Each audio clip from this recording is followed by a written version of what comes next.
I have been an action learning coach and VISTA trainer, coach, facilitator, and AmeriCorps coach and facilitator for 20 years. So I feel very blessed to be working with people like you that really work to make the world better for all of us. So thank you and welcome.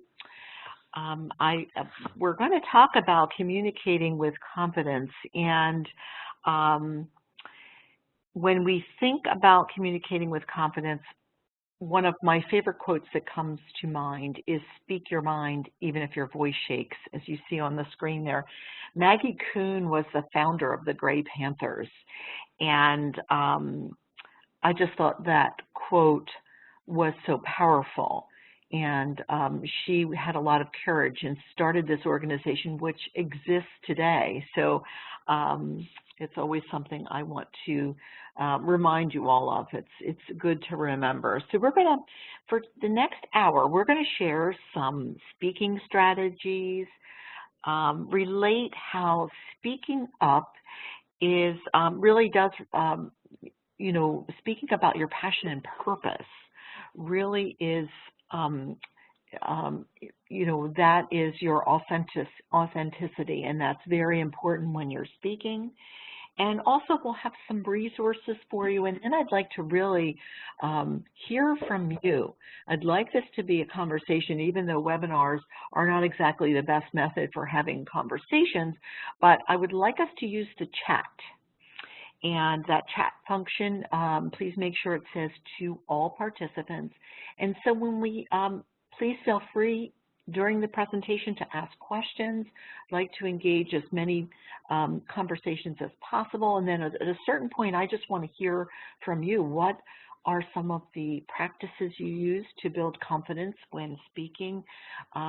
What may be some of the challenges you have? So we'll really turn less on my voice and more on yours, okay? And at the end of our webinar, we will have a very brief poll for you to complete in order to give us some feedback of how we're doing and what other topics that may be of interest to VISTA leaders. So welcome. So as you see, our agenda is, introducing our topic and setting some expectations. We're going to look at what effective communications, what the definition is. We'll talk a little bit about confidence. How do we build it? How do we convey it if we're not confident? And we'll talk about speaking with passion and purpose and sharing your stories. What's going on for you around communicating and speaking with confidence and clarity and courage. And so we want to hear from you and to talk about a few best practices. And then there are some resources as well. So another amazing quote from Malala, who of course is so incredibly courageous. And I love her quote, "When the whole world is silent, even one voice becomes powerful." And she is certainly speaks to that and is with authenticity with what she has gone through. So let's look at what an effective communicator is. As you see here, explains tasks, inspires and motivates, takes time and practice, gain courage to say what you think. It sounds simple, doesn't it? But it really, it sounds simple to say what you mean, but all too often what we try to communicate gets lost in translation, despite our best intentions. We say one thing, and sometimes the other person hears something totally different. And misunderstandings, frustrations, and conflicts ensue. Fortunately, you can strengthen your communication skills that enable you to effectively connect with others, build trust and respect, and feel heard and understood. Effective communication is about understanding the emotion and intentions behind the information. It's a two-way street, not only how you convey information, but how you listen to gain the full meaning of what's being said to make the other person feel heard and understood. And then there's also that nonverbal communication, our body language, that is also a form of communication. and managing stress in the moment. So we'll look at all these. Okay.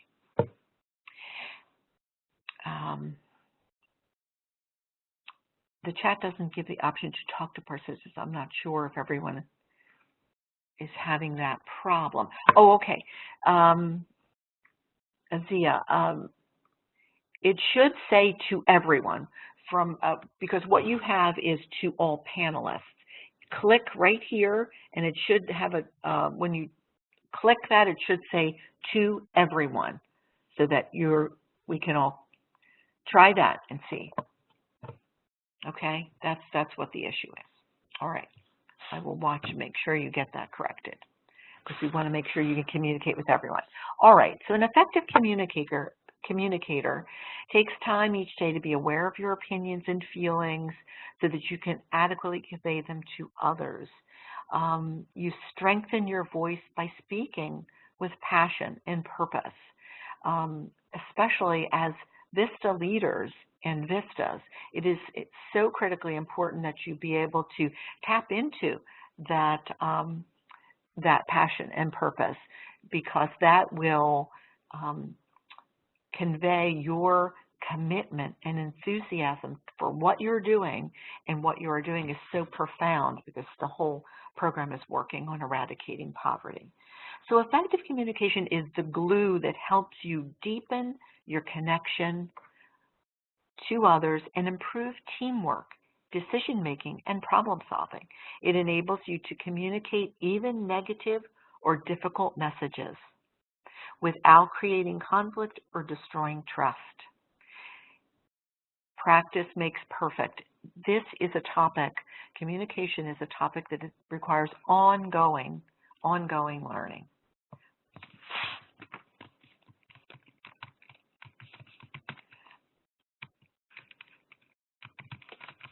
I'm just going to respond to the text here, or the chat here.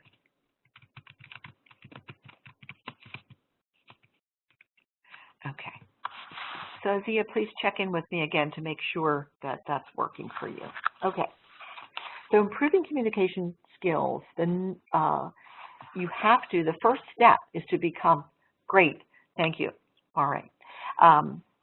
Is to listen, to be present. You've heard a lot about mindfulness and meditation. That is, the research around that is quite profound. It has showed dramatic improvement in people's ability to be calm, to listen, to be present.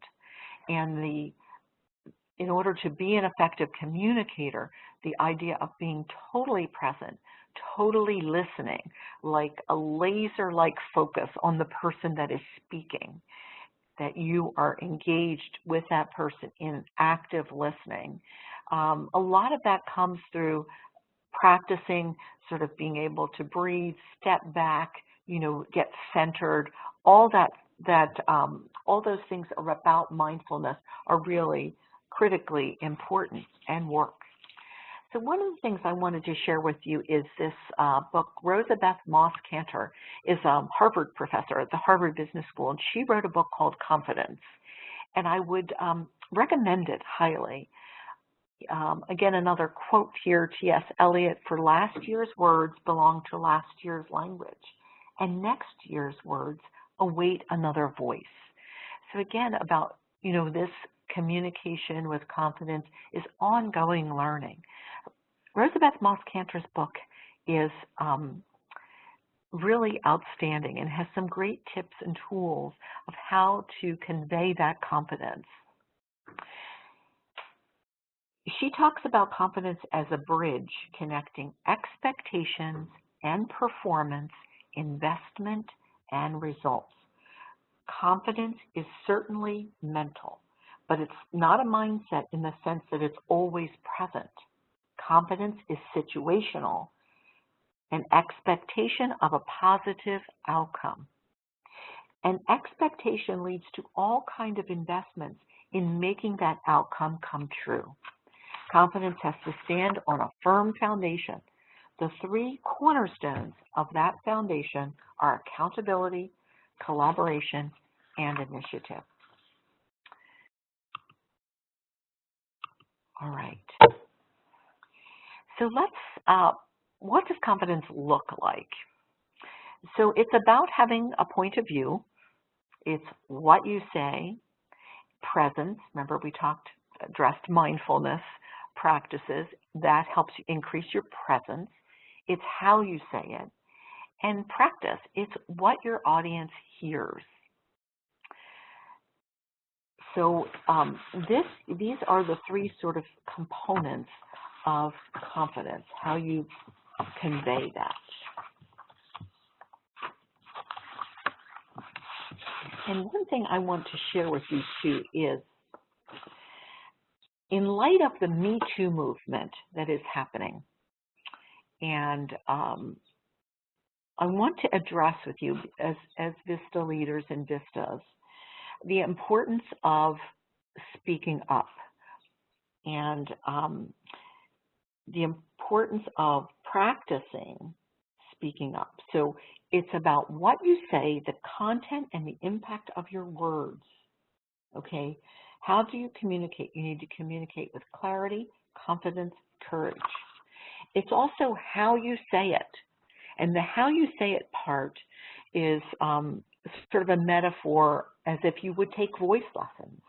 You would study cadence of language, alliteration. You would study how to increase the impact of your work through sort of building to a crescendo. This is how you say it, and these are sort of methods of actually taking a voice lesson, okay? And then the third, and this is not on the slide, I've added this because of the Me Too movement, where you say it, the systems that stifle your voice. So if you are addressing a meeting or talking with colleagues, doing a training, whatever it is, I want you to be very aware of where systems may stifle your voice. Would it be that a supervisor might be, interrupting? There's lots of ways people, and most often women, get silenced. So I want you to be very aware of that when you think of communicating with confidence. Where are systems? Notice, be aware of systems that stifle your voice. If there's any sort of concern about possible harassment, intimidation, or other challenges in your efforts to be heard, you must speak out and speak up. Remember, speak your mind if your voice shakes, especially on these kind of issues. So I just wanted to say that because I feel very strongly about it and want you all to be honored and respected. Okay, everyone. Okay, so a little bit more about communicating with confidence, the power of three, your point of view. Confidence requires having and sharing your point of view, an informed perspective, presence, how you say it. I hope you have seen the Amy Cuddy YouTube, well, actually it's on TED Talks, Amy Cuddy, she has a book called Presence, and she actually talks about using her body language as a way to convey presence and to convey that confidence. So these are all part of the way you do communicate with confidence, okay? Yes, Samantha, more is coming on that too, because I really do feel strongly about that Me Too movement, especially when it comes to speaking out and speaking up. Okay, so presence, how you say it, practice, it's what your audience hears. And remember, the practice piece is to, again, be mindful of where you are being silenced, where you feel uncomfortable. That's when you speak out, okay. All right, so, and here's Amy Cuddy, the TED Talk, wonderful stuff. Make sure you watch this. It's in regard to making a presentation, and but she talks about how your body language affects how others see us. Again, that nonverbal communication of our body language is critically important, and her thesis is that it actually affects your brain and how the words that you say and how you come across. And it really has an impact on our success. So that is something that is really so invaluable. Okay, tips for appearing confident. Let me open this little, these are pretty, this is sort of the how you go about appearing confident. Some of this includes what Amy Cuddy talked about. Express gratitude, humor. You've heard a lot of these confident techniques before. Making eye contact, if it's culturally acceptable. Certain cultures that may make people uncomfortable, so you have to think about that. Listening, of course. Speaking from the heart, your authenticity, that comes through at all times. It comes through. So you have to be really authentic and, and speak respectfully, but speak with a sense of presence and a sense of confidence and a sense of value in what you say, okay?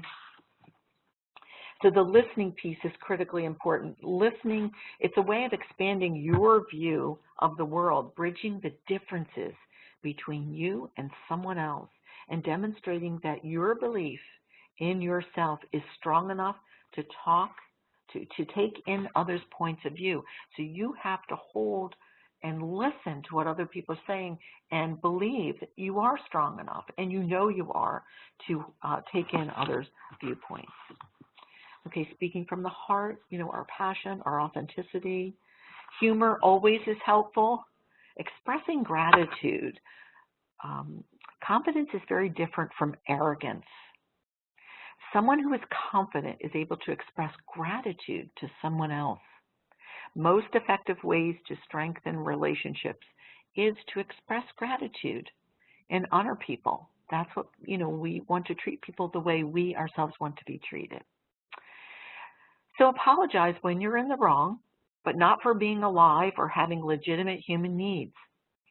Acknowledge others, give and receive compliments, and recognize other people's challenges and difficulties. Okay?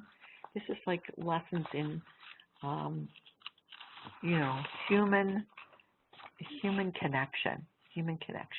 And Brene Brown talks a lot about human connection. Okay.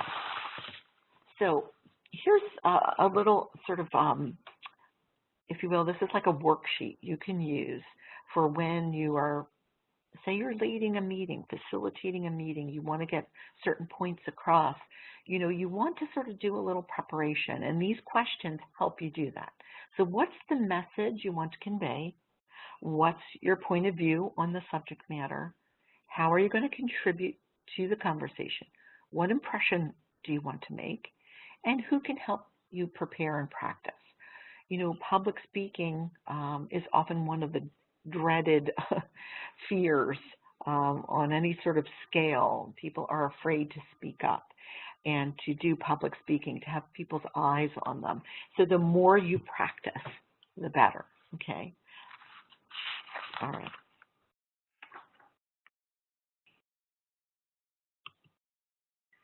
So again, when you're speaking with your passion and purpose, when you want to talk about something, focus in on why you care deeply about it and why you're passionate about it.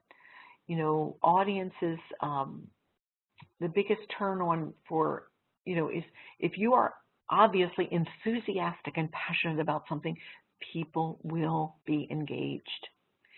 People will want to listen because people want, if you're feeling good about what you're talking about and passionate about it, human nature is people want some of that. Like, why is she speaking with such passion about this particular subject? Why is she so enthusiastic?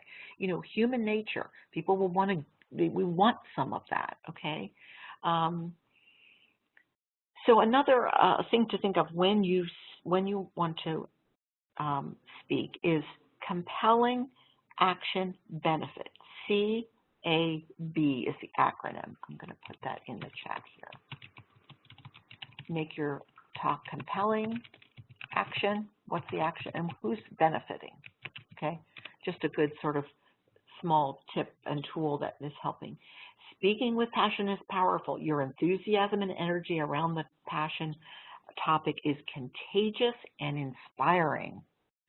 It conveys your authenticity, it conveys your values, and your voice becomes a powerful way to brand the VISTA anti-poverty program and increase its visibility, something we all want. Okay.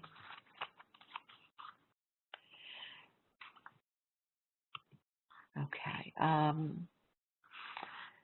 So again, a few more quotes. I'm happy, by the way, to share this PowerPoint. So if you email me, if you want it, if it's helpful to you, you certainly don't have to, but I just want to put my email address in here so that if you want it, I will share it with you.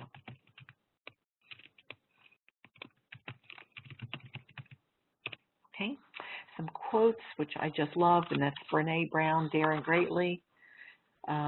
Very outstanding stuff. I would encourage you to look at that. Now, this is sort of a worksheet.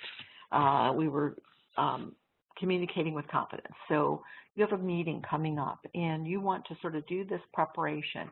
So when is the next meeting? When is it scheduled? What's your unique perspective that you bring to this discussion? What's your point of view? What relevant questions can you ask to further this conversation? Powerful questions are really important and really deepen the conversation. So if, always have some questions ready to ask your audience. And that's what exactly I have. Relevant questions. What can I ask? What are one or two developmental areas that I want to improve regarding my presence and communication skills? So if you could sort of think about that up front, then you can practice them. And practice with maybe a colleague, a friend. Practice makes perfect. The more you practice, speaking in front of people and about things you care about, then the better it will be. So, all right. So this is a good worksheet to use when you think about your next meeting. So now I'm going to turn this over to you. I want to hear from you. What has gone on for you? What's your experience been about communicating with practice? What are some of the challenges you have faced? So let me hear from, we have about, oh my goodness, 30 people on our webinar, and I would like to hear from you of what is going on for you. Appreciate the practice of being taught. Okay, reflecting. Well, thank you. I'm delighted, and I'm hope that you get the PowerPoint. And if you want to communicate further with me, just email me, because I do. This is something that I feel very passionate about, particularly in light of the Me Too movement. I've worked in women's issues all my life, so this ability to speak with confidence and be heard, and to build equity in organizations, equity everywhere, is critical to me. So please feel free to reach out. So tell me about something that might be going on for you, or what are your questions or concerns, experiences of, facilitating a meeting, speaking to a group of folks. What's going on for you? Time for your stories. Oh, interviewing for employment. Yes. That's always challenging, isn't it? So what is it about the interviewing? Is it stressful?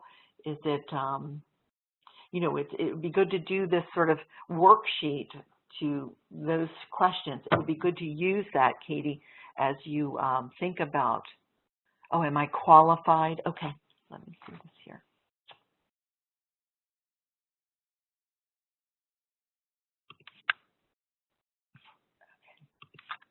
I'm reading what's on here. Let's see. I've been told I have a very calming and quiet voice. I've been told that too. So I tend to face challenges when I try to have fun events with my VISTA members. I like to keep our meetings light and enjoyable. A sense of seriousness. Okay. Keeping things light. Okay. Well, I mean, that calm voice is wonderful and a very great quality to have. I think to lighten it up, you might, even have some jokes ready for people for to talk to folks, or ask your audience. Anybody have any um, fun jokes or things they want to share? Um, Sometimes I use props like you can have like a little one of those squishy balls and sort of, because that could surprise people. If you do come across as serious, having some props or toys or pipe cleaners, things that make the environment colorful.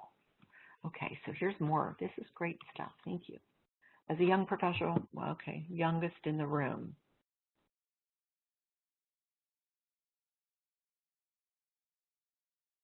Okay, that's a very, very important question. And I think the intergenerational issue is huge. Energizers, yes, that's what I was thinking for Katie. Try to laugh at others' jokes. Okay, so the intergenerational, let's address that. And, I think sometimes a way to do it would be to, and they're all great tips, thank you to everybody, you feel like you're not taken seriously. That may be a perception that's not really true. Maybe they do, and it just feels that way for you.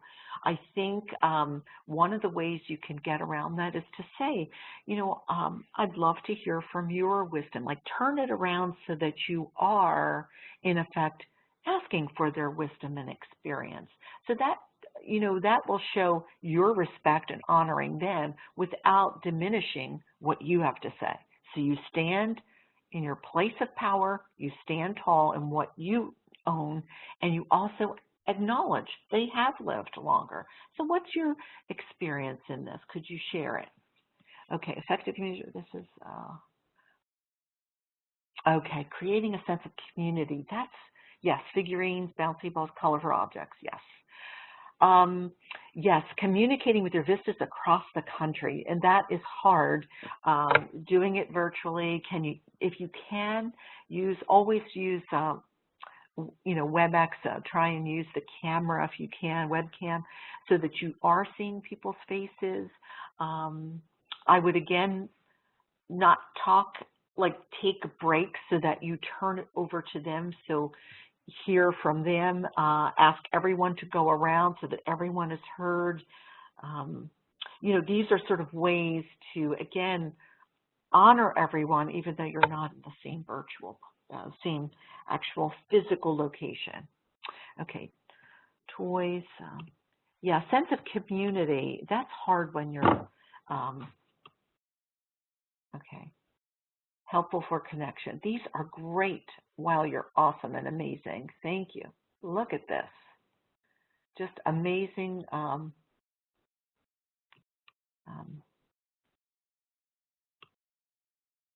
Yes, are you qualified? Okay, so Katie, I want to go back to the interview piece. Yes, you're qualified. You have to almost, you're not pretending. You're going to act a little bit. You're going to act confident, even if you don't feel it. And after a while, you'll start believing it. It's almost like fake it till you make it. It's fake it until you become it. Okay? Fake it until you become it. So in a job interview, look at Amy Cuddy's TED Talk before you go and use your body language and believe in yourself, confident. Box of toys, pick the one that relates. Yes. I love that idea. A box of toys. Any sort of toys are great. Pipe cleaners, squishy balls. I like that. Pick the one that relates to you.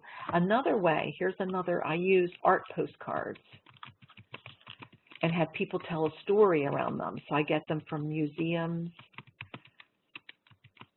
bookstores, anywhere that honors the diversity in our world, but I have a collection of them, almost maybe 200 art postcards, and I spread them around, and it makes the room look beautiful, and then it also, people share the one that touches them, share the one that really speaks to something they feel passionate about, and then ask them to tell their story around it, and the conversation is rich and authentic and builds confidence.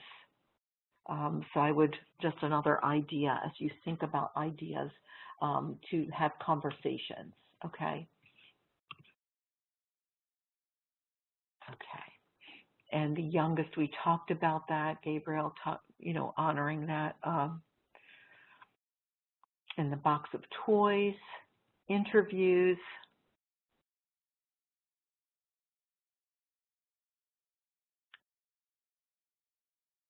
And a little more about getting your point across with VISTAs who are across the country. I think there might be, like, think about it in a way that is a process and the content. So you might have to get across certain rules and regulations, and this has to happen by this date, and that's sort of the compliance piece. My VISTAs, these are the things we have to abide by. This is what we have to address. Then say, I'd like to open it up as what's going on for you. So then you remove it from the compliance, this is what has to get done, to how's this going for you? Again, asking questions. That is how you can connect with your VISTAs across the country. Okay, we have more conversation here going. Let me see. When I have my group calls, try to give members opportunity to talk.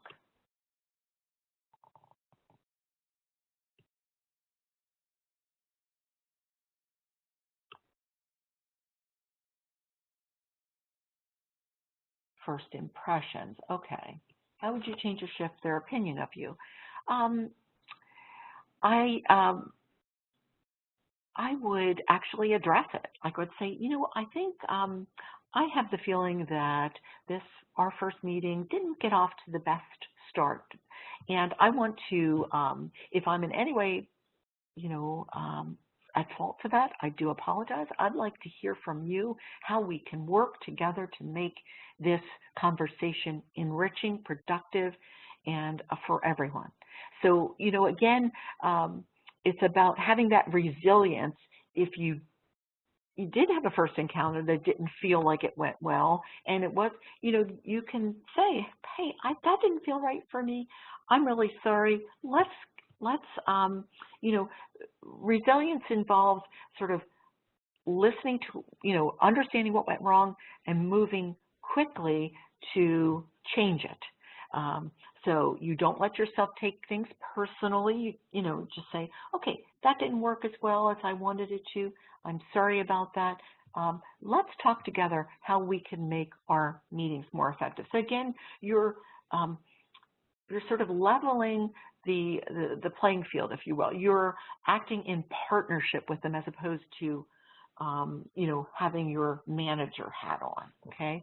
And another thing, a working agreement I like to add, and we all have working agreements with VISTA, is we are all teachers and learners. So when you start with meetings, just as we do with the PSO, we talk about working agreements. It's really helpful to have people feel that we're all on equal footing. We're all teachers and learners. We're all learning from each other, and we're all teaching each other, and that this is the way we build productive conversations.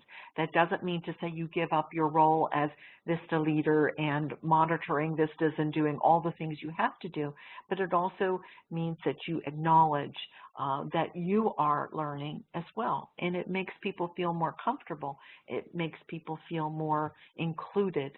And of course, we want that in our culture to be inclusive and respectful of everyone. So I hope that helps. So other thoughts, these are great suggestions and ideas. And okay, so Gabrielle is saying fear. Fear limits and creates boundaries. Absolutely. Gabriel gives some good points here. Um, Fear is, fear does limit us. It's debilitating, and you want to, and we all live with fear, but you have to, live with it. There it is. Okay. And I'm still moving on. But think about, I like the way you say distinguish between fear and what your gut feeling or intuition. As far as decisions, as far as even, um, listening to your gut um, is most often always correct. When something is in your body, it's pretty powerful. When you feel that, when you're connected with your body and feel that gut feeling, then I would always go with that, always. And I just listened to actually Oprah's commencement address, and she speaks to the journalism school at University of Southern California, and I would encourage you all to watch it on YouTube. It was quite powerful, and she talks about always following her gut when it comes to decisions, always doing that really is quite powerful and most often so very true for you. And okay, other suggestions, comments, these are awesome. Just checking to see, make sure.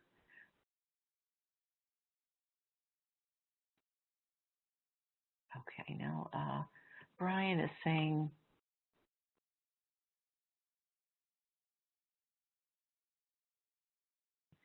so if a member is more reserved, yes, Carly, that's a great suggestion as well. I mean, we have introverts and extroverts when in our group of VISTAs. So yes, if a person is more reserved and you notice that, you can say, what can I do to support you to feel more comfortable talking in the group, or what can I do? So you just acknowledge and encourage. That's so powerful. That is powerful, and that will help them to feel strong enough to start to speak out.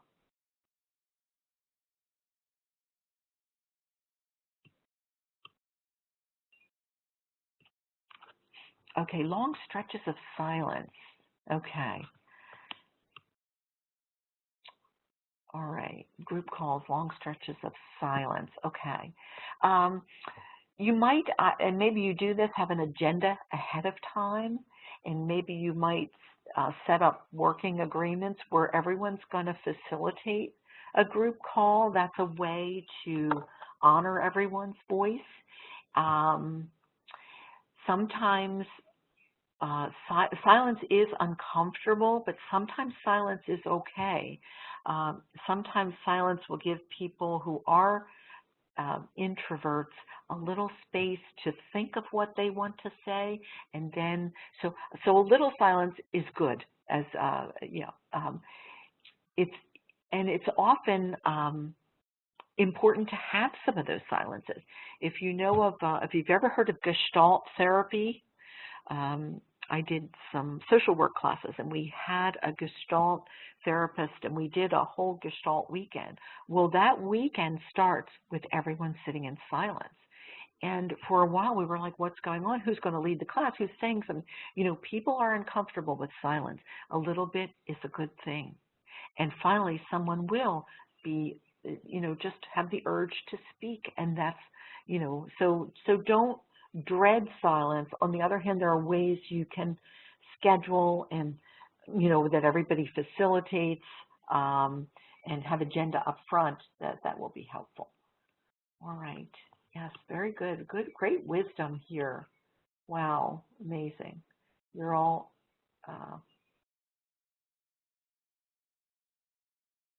okay. And bringing props. Okay, I just want to make sure I didn't lose anyone in conversation. In energizers, absolutely. And ask folks in the group to do energizers, and it can be just standing up and stretching. It doesn't have to be, it doesn't have to be something very difficult. It can be stretching. It can be, just twisting a little bit, whatever it is. But even standing up and taking a deep breath, help. asking people to have a moment of silence to just get in touch with what their inner dialogue. Those simple things. Silence allows one to think. I totally agree, Alexandra. Intuition, so powerful. It's really that's our authentic voice speaking to us, if you will. It's always it's so important. So I do always follow that. So here's the worksheet, Communicate with Confidence. You could use that. And this is what we're doing. A lot of best practices, stories. Thank you for all those. Some resources I will share with you, some of my favorites. Again, Brene Brown, awesome. Lean In Circles, Sheryl Sandberg, Rosa Beth Moss Cantor. I talked to you about confidence. And Amy Cuddy, Presence. She has a book on presence, and her TED Talk is phenomenal. There's Maria Shriver has an article on the power of words. And Jennifer Allen, diversity strategy leader. Deborah Tannen is she's a linguist at George Washington University. She has excellent books on framing in discourse, and anything she has written is worthy of your time and attention. Really excellent work. Amy Goodman has a free newsletter. It's called Free Range Thinking, and it is storytelling as best practice. Also, these resources are fabulous, or tips and tools about communicating with confidence and communicating with courage and clarity. And I think nowadays we do need to communicate with courage in our world today. Very, very important. And to speak the truth, speaking the truth to power. This is, our role in this world today. This is what I believe we have to do. I will, if you, are there any other resources before I end with another quote that I just love? More resources to share, things that you have read that you might be willing to share with other folks?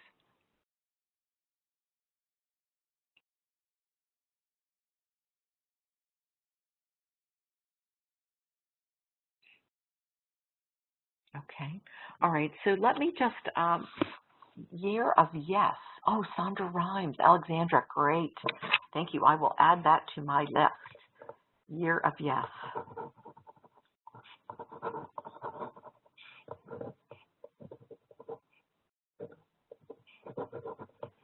Yeah, she's quite phenomenal, isn't she? Thank you for that.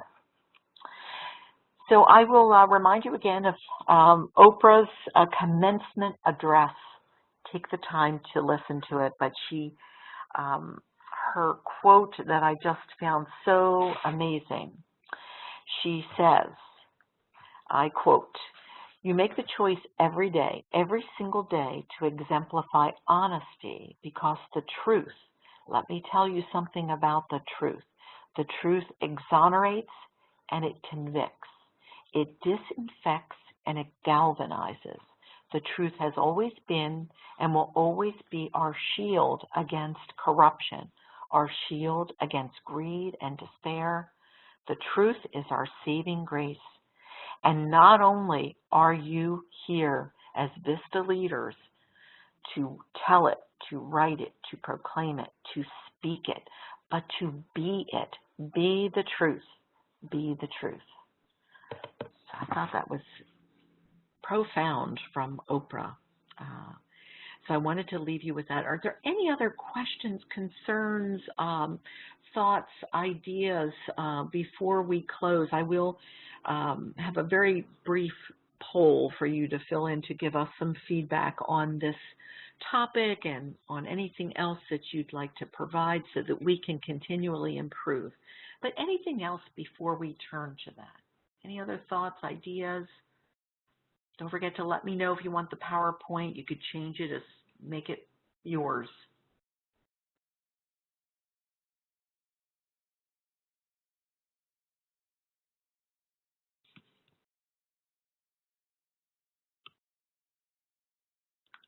Okay.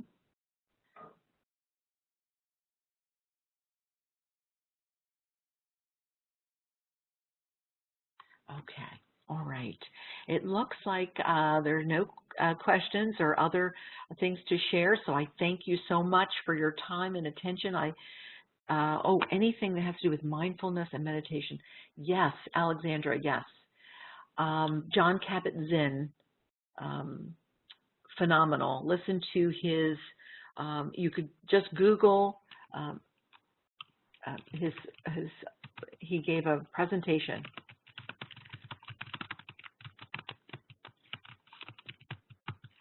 John Kabat-Zinn gave a Google presentation, and he talked at the Google campus.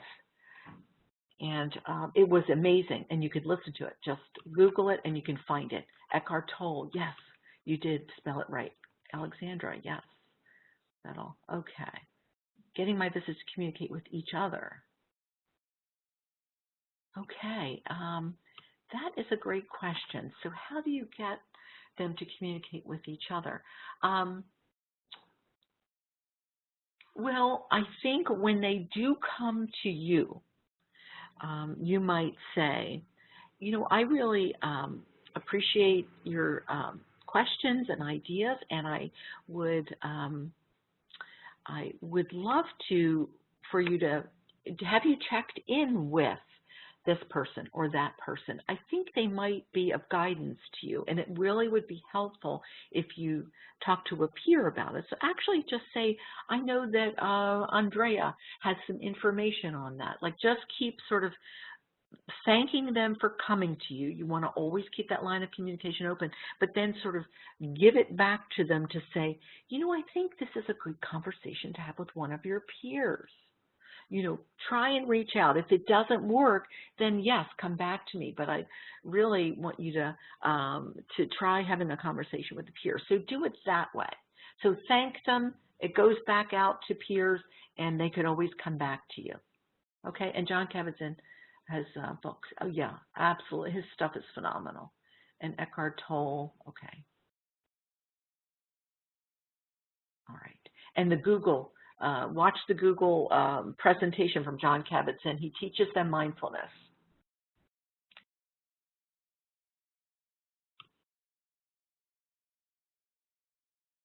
Okay, and Taylor, okay.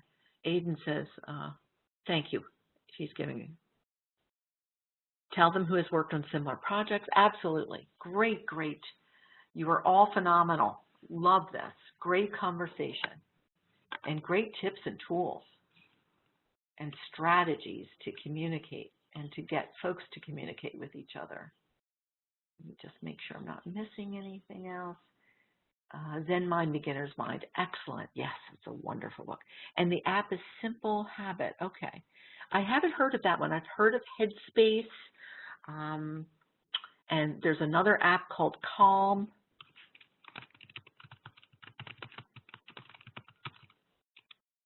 And another app called Calm. These are all good things to listen to before you're going to a meeting. Visualize yourself being very successful. Calm yourself down. Do some breathing. Very powerful and really gives you presence and helps your voice. Stop, breathe, think. Oh, I love that one, Aiden. Yes, it's a great one. Stop, breathe, and think. I do have that as well.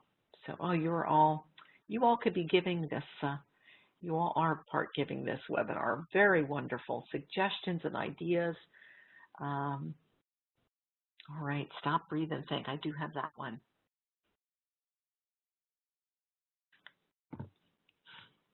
All right, anything else? This has been awesome. I feel like we can go on and on. I love all this. So again, think about, you know, speak your mind even if your voice shakes. Stand tall, speak clearly, take a deep breath before you breathe because that helps you breathe from your diaphragm. You know, your posture, that's all how you say it. Be aware of where your voice is stifled or diminished, or if you're interrupted a lot, or if you feel in any way any sort of harassment, any sort of being made to feel uncomfortable, speak up and speak out, you know, okay? Oh, wow, that's wonderful, Brian. Shared a code for free year-long subscription. Wonderful. I'm really happy to see the mindfulness um, catching on. In fact, I think I'm going to do my next webinar on mindfulness. I think that would be a good topic to talk about how mindfulness impacts leadership. Okay, just gave me my new webinar. Well, thank you so much. I am just delighted, and I'm going to just give my colleague a quick text, and he's going to come on and show us, he's going to give you the poll. Yes, mindfulness. Okay, I've got it. Sharika, I've got it. Okay, I hope I said your name. Oh, Thich Nhat Hanh. Oh, lovely. Calm energy definitely helps with calm. Absolutely. If you feel, jittery and nervous, and if it shows, that's not going to help you. It really, it is involved, confidence involves your physical body, your mental and your mental faculties, your emotions. It's a whole body. It's your mind body doing this conveying and speaking with confidence. So thank you so much. Thich Nhat Hanh, also wonderful. This is awesome. Okay, so let me give Kapila a quick text, and then he will come on and give you the poll and give us any feedback you'd like. But my next webinar is going to be about mindfulness and how it impacts leadership. I think our time for that is very relevant. And I thank you all for sharing with your colleagues and all that good stuff. If you would complete the poll, I would appreciate it, and thank you so much for your kind attention, and thank you for everything you do. You all are making the world a better place for all of us. So I will sign off and let you do your poll. Thank you so much.